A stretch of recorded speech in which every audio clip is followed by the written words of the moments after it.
Right. So yeah, an equation is like a scale, I was saying. So both sides of these are equal to each other, right? So on this side, 5x plus 1 is equal to 16, and well, 16 is equal to 16, right? So they're both equal. So whatever this number, whatever this value x is, it must be that when I multiply it by 5 and then I add 1 to it, it will give me 16. So based on that information, what do you all think x is before we even solve the equation? Can you guess what x might be? 3. It is 3, right? Because 5 times 3 is 15, and 15 plus 1 is 16, right? Hold on, I just want to do another whiteboard because this one is lagging.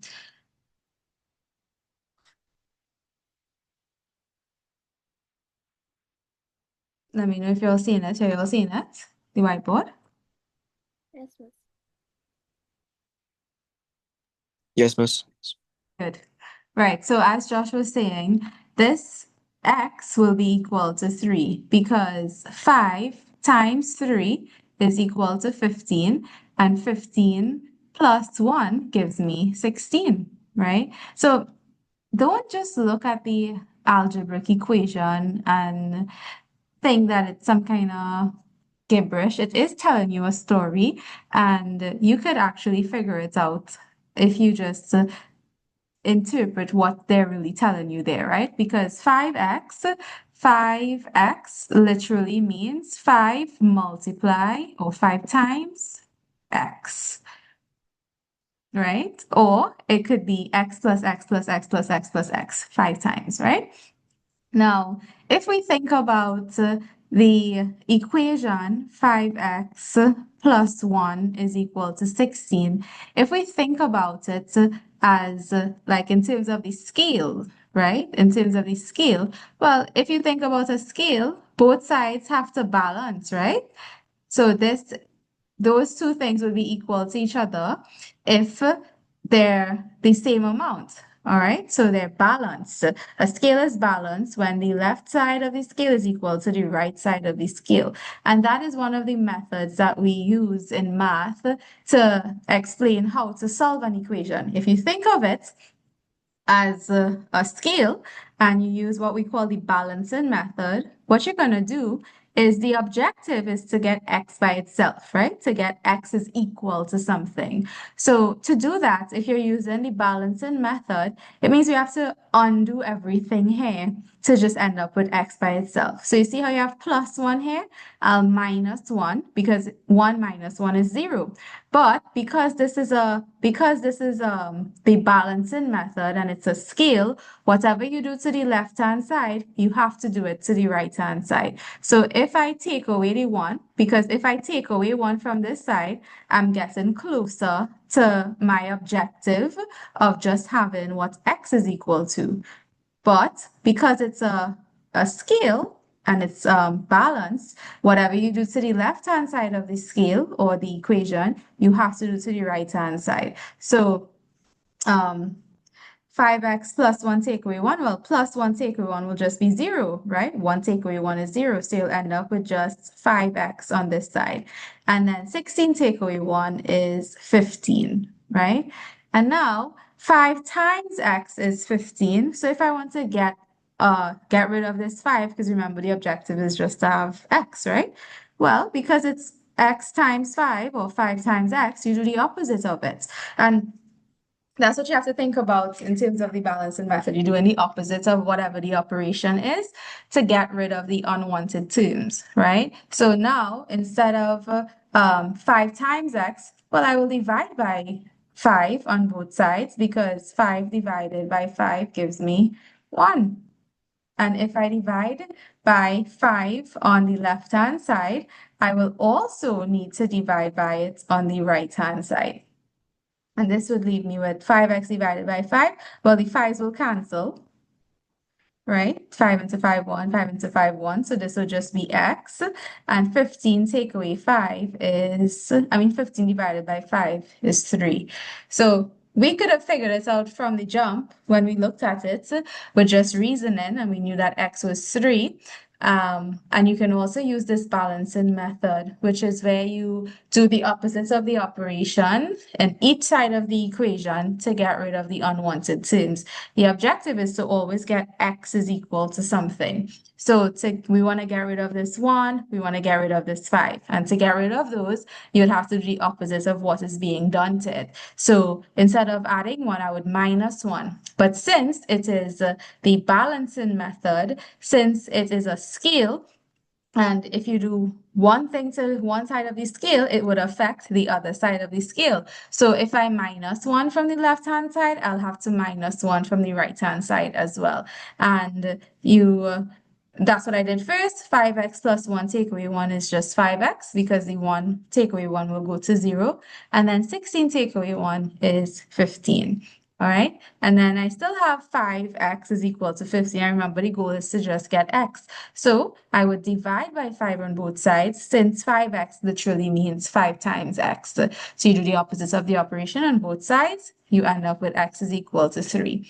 So that is one way to do the equation, to solve the equation, to solve for x, right? The first one, I guess the first one could also be considered a strategy because we use reasoning for that.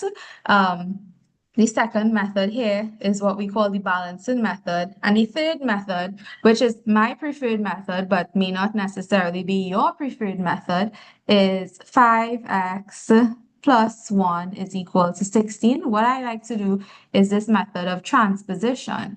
Transposition refers to when you move a term from one side of the equation to the other side of the equation. And the objective is still the same. I want to get x is equal to something. So I want to have x where the coefficient of x is 1 is equal to something, right? Now, 1x, we don't typically write the number 1 in front of it because it's understood that when you have x by itself, the coefficient is 1, it's just 1x, right? So my objective is still the same. I still want to get x is equal to something. So we use transposition, and to use transposition, you move the terms from one side of the equation to the other side of the equation. And in the same way, like with the balancing method, where you did the opposite of the operation, it's the same thing that you would do here. So because this is 5x plus 1 is equal to 16, well, I want to have 5x by itself. So I'm going to move plus 1 to the other side of the equation. And because it's plus 1 on this side of the equation, when I move it to the right-hand side, it would actually become minus 1. And then I simplify. So this would be 5x is equal to 16 minus 1, which is 15. If 5 times x is equal to 15, or x times 5 is equal to 15, then x will be equal to, now when I move 5 to the other side, I'll divide by it, because on the left-hand side, I multiplied by it. So this will be 15 divided by 5, so x is equal to 3. So as you can see, regardless of what method you used, the answer is still the same, because no matter what, 5 times this number x plus 1 gives you 16. And there's only one number. When you multiply it by 5 and you add 1 to it, you'll get 16. So that's just a little insight, guys, into different methods of solving an equation. Any which way you want to do it, whichever one makes sense to you, whichever one you're comfortable with, you do it that way, right? So the objective in solving an equation is to get x, or whatever the variable is. You have to find out what that term is equal to, right? And in this case of 5x plus 1, that term is equal to 3. All right, so let's look now at when you have terms, letter terms on both sides of the equations, because this first example that I did with you all, you only had x's on one side of the equation, but sometimes you can actually have x terms or letter terms on both sides of the equations. So this is question 7 and 8 from, I'm going to do the questions from question 7 and 8 from the paper that Josh shared with us from last week, right? So question 7a, the question is 4x plus 1 is equal to 2x plus 7. All right. The objective is the same, is to get whatever x is equal to. This literally means 4 times some number x plus 1 is the same as 2 times that number plus 7, right? So to work this one out, let's use transposition, right? And this one is slightly different in that the first thing that you have to do when you have lesser terms on both sides of the equation is to get all the terms, the like terms on one side of the equation. So I want the 2x and the 4x on the same side of the equation and the 1 and the 7 on the same side of the equation. So the next line I would keep 4x on this side, and I'm going to move 2x from the right hand side to the left-hand side. Because this is plus 2x, right? This is a plus 2x. There is no sign in front of it to say otherwise. When I move it to the left-hand side, it will become minus 2x. And then I bring down the 7 because he's staying on that side. I'm going to carry plus 1 to the other side. Because this is plus 1, when I move it to the other side, it will become minus 1. So now I say 4x take away 2x. Well, I could simplify that. 4x take away 2x is 3x, and 7 take away 1 is 6. Since 3x is equal to 6, that literally means 3 times some number is equal to 6. Which number times 3 will give you 6, guys?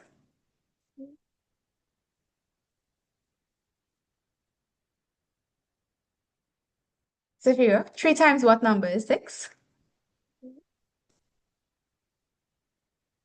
You can hear me? Yeah, babe. Hearing you now. I said 2. Yeah, right? So x is equal to 2 because x is equal to 6 divided by 3, which will give me 2. All right. And guys, to check your answer, just substitute 2 into both sides of the equation and see if it makes sense. Well, is 4 times 2 plus 1, that is 4 times 2 is 8 and 8 plus 1 is 9, is that actually equal to 2 times 2 plus 7?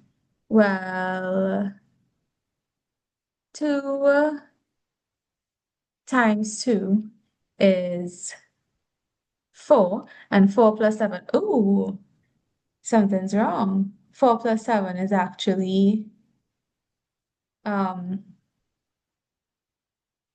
what's 4 plus 7? 11, right? Yeah. So what is the mistake here? Because 9 is not equal to 11, right? 9 is not equal to 11. Both of them would have to be the same thing. So let's see. 4x take away 2x is 3x. Not 3x. So my mistake. Oh, nobody saw this mistake here. Yes, miss, but I was trying to figure it out in my head if I just wasn't paying attention or something. Me too. No, next time tell me. So that's a mistake. So you see how, you could make a mistake, right? Anybody, including me. 4 take away 2 is not 3. 4 take away 2 is 2. So that was the mistake. So then 2x is equal to 6, and x is equal to 6 divided by 2, which means x is equal to 3. And now it should make sense, right? Because 4 times 3 plus 1 would be 4 3s are 12, and 12 plus 1 is 13. And let's see, 2 times 3 is 6, and 6 plus 7 is also 13. So the left-hand side is equal to the right-hand side. So guys, that's actually how you know if you answer correct or wrong, by the way, by substituting the value that you got for x or whatever the variable is back into the equation and see if both sides are equal to each other. Josh, I'm so glad that you saw it. Next time, tell me though, even if you're not sure. If it's looking weird, tell me, right? Guys, I make mistakes. I do, and I don't do it for spite. That was an honest mistake I made there. I really said 4 take away 2 is 3. All right. So 5x plus 4 is equal to 3x plus 16. So again, you want all your x's on one side and all your variables on the other side. Okay. So, I mean, I could probably, yeah, let's do the transposition. I find the transposition is the easier way here. So I want the 5x and the 3x on the same side. So this will be 5x. Now this is plus 3x. So when I bring it to the left-hand side, it will be minus 3x. I bring down the 16 because once the term is on the same side of the equation, you don't need to change the sign. The only time the sign of that term will change is if you're moving it from one side of the equation to the other side of the equation. So this will be 16 plus 4. When I move it to the right-hand side, it will become minus 4. All right, so this will end up being 5x take away 3x is 2x, and 16 take away 4, what's 16 take away 4? 12, I think. And then x would be equals, if 2x is equal to 12, x is equal to 12 divided by 2, which means x is equal to 6. So to check that answer, 5 times 6 is 30, plus 4 would be 34. So the left-hand side is equal to 34. And then 3 times 6 is 18, and 18 plus 16 is also 34. So the left-hand side is equal to the right-hand side. The equation is correct. All right. Let's try one together. Safira, let's try one together. Right? Okay, you can hear me? Okay. Yeah, I'm hearing you. I'm hearing you now. I just have to put my volume up. Do you use a headphones, or you just speak into your computer? Just speaking to the computer. Yeah, I feel I have to tell your brother to get you a headset now. Yeah. All right, babe. So I want all the x's on the left-hand side. So keeping 2x on this side. When I move x from the right-hand side to this side, what would it become? It'll become minus x because it's That's right. And I bring down the 12. What would happen when I move 8? it'll be minus 8.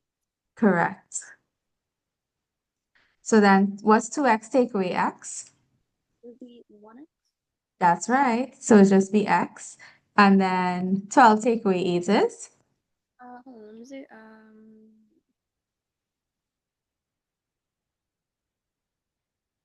It'll be 4. 4. So this one is quite straightforward because it's just x is equal to 4 is the answer. Yeah.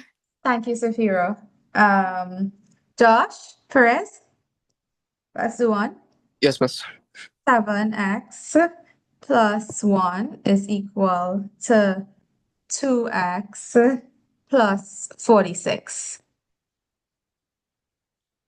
All right, 7x, Mhm. and hold on. I could do it the way before.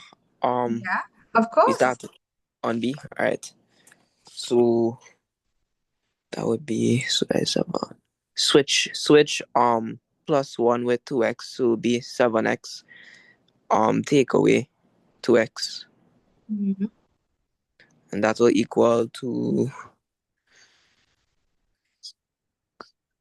46. Uh-huh. Take away 1, Perfect. and 7 take away 2x is 5x, Yeah. and that will equal 45. Well, so then x is?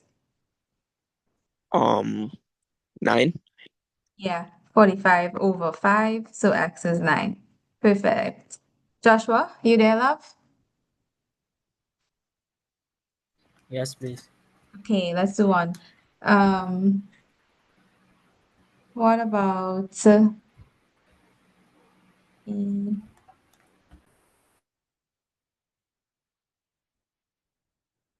6x take away 3 is equal to 2x plus 13.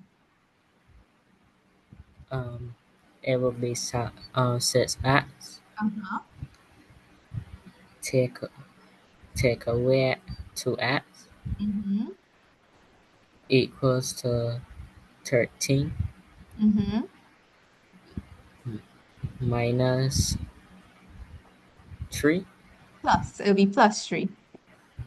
Oh, sorry, plus 3. Yeah, because of this minus here. So when I move that, it'll be plus. Okay, next line. Which then it will be 4x Mm-hmm. e- equals 16. Perfect. Beautiful.